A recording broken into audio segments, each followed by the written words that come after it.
Hello, my name is Ronan. You are most welcome to this pit stop for Throne of Allegoria, a 2 to 4 player game taking around 2 hours, designed by Robin Lees and Steve Mackenzie and published by Spielworxx.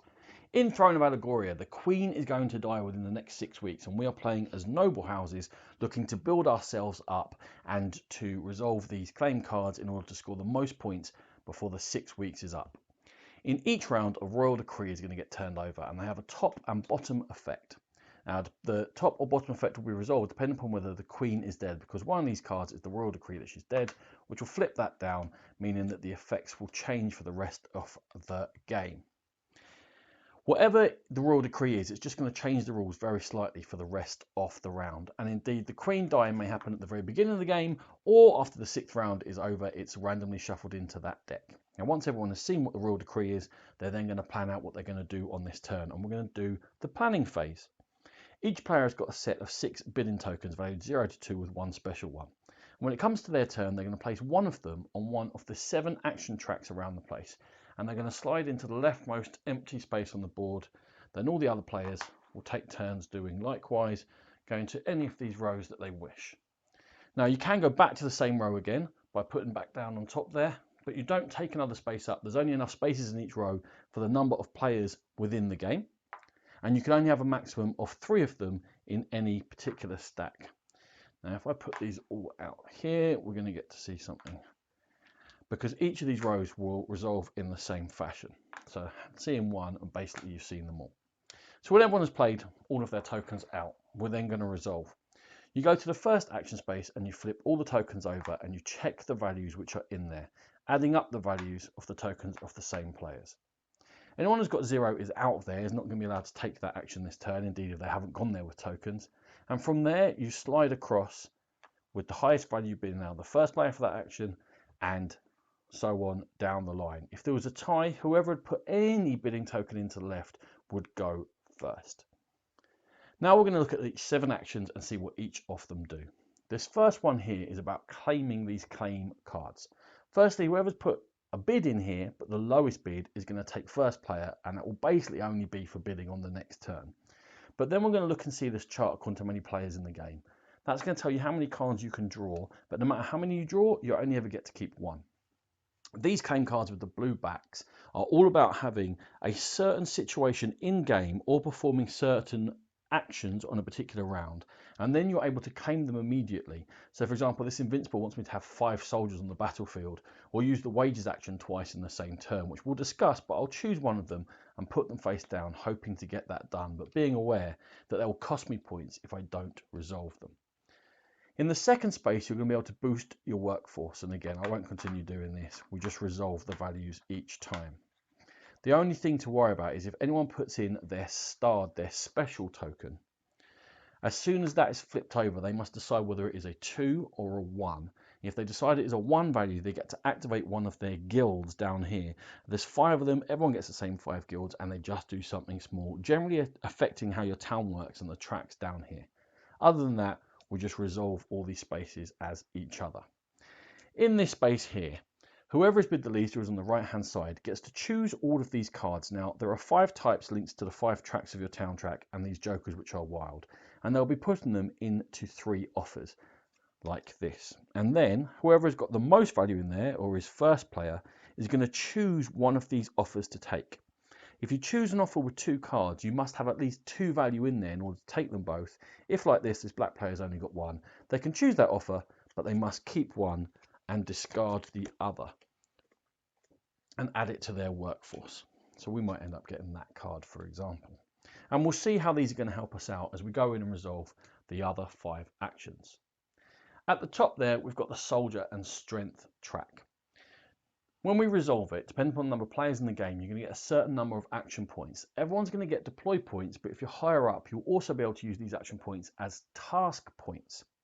Now, the deploy action for each of the top 3 tracks are all very similar. They're going to take these workers off your own board and put them into play in your own kingdom here, this area which is mine.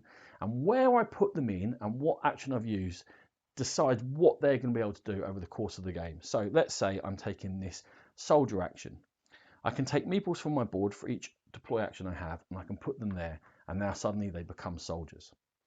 Every time I make a deployment of soldiers, I can spend either these jokers or these knight cards out of my hand, and that will boost up the value on my track of this strength track, and I can continue boosting it up, and the further up I go, it's both going to score me points, it's going to give me the chance to boost my actions, and it's also going to allow me to move things more easily around the board. So I'm talking about you can boost actions because you can always spend your track downwards in order to take more action points when you're taking an action until you get to a black line. When you go across that, you must stop. You can no longer spend these tracks to take more action points, and you must take one of these anarchy markers, which will cost you points at the end of the game. So you know that we're spending these action points, which we can boost with a track in order possibly to deploy these out here as soldiers. The other deploy action we can take is for each action point we spend as an advance, we're going to check where the relevant track is, in this case the soldier strength, and we're going to see how many of our soldiers we can move at once. In this case, for 1 point, I can move 2. Now, when I go from my kingdom, I always go into the central area, and let's say I spent another one, I can move my third one along there, because I'm not far enough up my track to move 3 meeples at once. When I talk about the deploy action for the next 2 tracks, they're very, very similar. I can deploy these as spies into my tavern, and I can spend spy cards to move that track upwards, and I can also deploy them into my market in order to make them traders, and again that would boost up that track if I spent the relevant cards as I did that. But the actual task actions are different for each of these 3, so we'll talk about them quickly. The task action for soldiers is going to depend upon whether there are opponents in an area or not. And whenever you wish to take an action, if you're trying to do it in the central area, that is going to cause anarchy, and generally it's going to be less good for you. So let's say, for example, I moved over here into blue's area and I wish to resolve my attack action. There's no blue player in here, so it's an automatic win for me. I must take off 1 meeple, and that will score me 1 point. And then I can choose to take off as many meeples as I wish to, scoring 1 point each time that I have done that. Now, my other option is not to go into an empty area, but for this attack action to actually attack another player. When I attack another player, the first thing I can do is, before we roll anything, is I can decide to take an anarchy marker again, which will cost me points at the end in order to boost my combat value up by 1. My combat value then it's the number of meeples I have here, number of soldiers. Their combat value is just their number of soldiers. As the defender, you cannot do the anarchy boost. Then we're both going to roll our own die, which goes from 0 to 4. That wasn't very good. And we're going to add our value to our combat value, which is already there.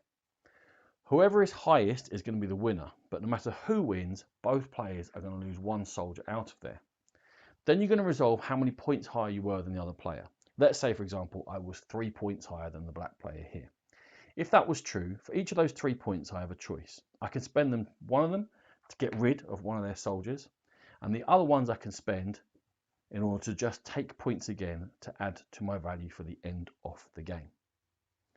Now, these spies that go into other people's taverns, they can take the subterfuge action, and in order to do that, they come off the board and they boost themselves 1 up on this diplomacy track down here. The diplomacy track is going to act as a multiplier for those in-game claim cards that we discussed previously, and they're also going to force the player they've done the subterfuge against to push down their marker by 1. Now, I said you can choose to push your marker down to take action points. When you go across a black line, you must stop, take an anarchy marker, and you can't do it anymore. If the actions of another player force you to boost it down below a black line, you don't have to take an anarchy marker. It's just making you less effective and possibly costing you points at the end of the game. Okay, what can merchants do? Merchants are going to look at where they are, and they're going to look at the traveling merchant card, and a new one of these will come out on each turn. If they're in your own area, they can still trade according to this card, but it's going to make you get an anarchy area. You're forcing internal trade or something like that. And then you come across here and you're going to spend from one of your own tracks to boost up one of your other tracks. If you trade in the central area, again, you can do the same thing, spend your own tracks, boost up another track. However, if you trade in another person's market, you get a choice. You can spend your own track, but also you can immediately score points, or you can boost up one of your other tracks. But that other person is going to get a boost on the track that you've gone down. So I could go down my wealth track and they'd go up. However, then I would get the corresponding reward, which again may be points.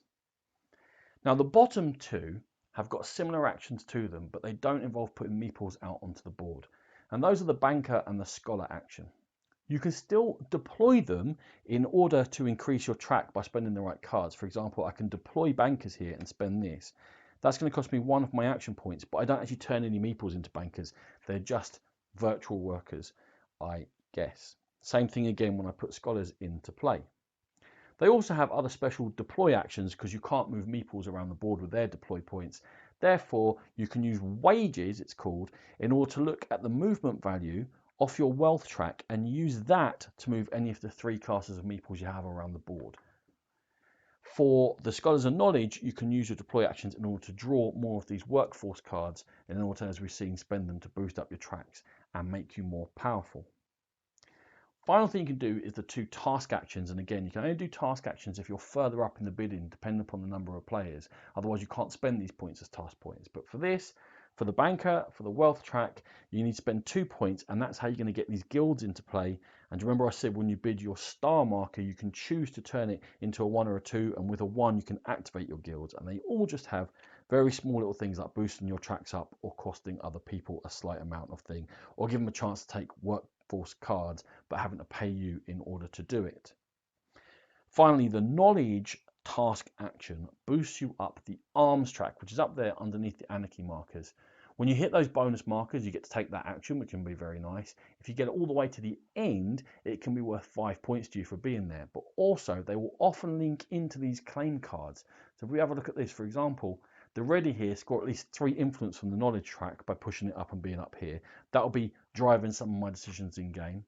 The popular wants me to be up at the end there on the arms track, or at least furthest to the right than anyone else. So that will drive some of my choices during the game. And the learned wants me to be further along my knowledge track than along my strength track.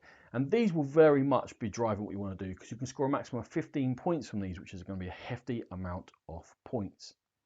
So we're going to tally up the points when we get to the end of the 6th round from our bidding and our actions and what we've done on here and what we've done on here. Exactly how we're going to score the points? Well, from all different areas. If you've got guild cards in play, they're worth 2 points each. You're going to check your end game. These have been secret all game claim cards that you get dealt at the beginning of the game, and those will be worth 5 points each. You're going to check and see if you've done any of these in-game claims. For example, having particular guilds on play or spending 3 jokers at once, or that wages action to move meeples around, using it twice, and there's a whole variety of them in the deck. You're then going to check and see each type of claim card. If any of those you haven't fulfilled, those will cost you 3 points.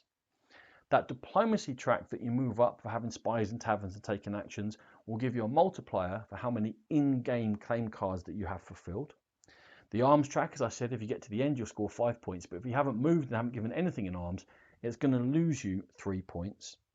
Those anarchy cubes you can take to boost your actions or to take actions in the central area. They are going to cost you points according to how many have been taken out and how badly between you've been running the kingdom. And finally, any of these influence tokens, these points tokens that you've taken during the course of the game.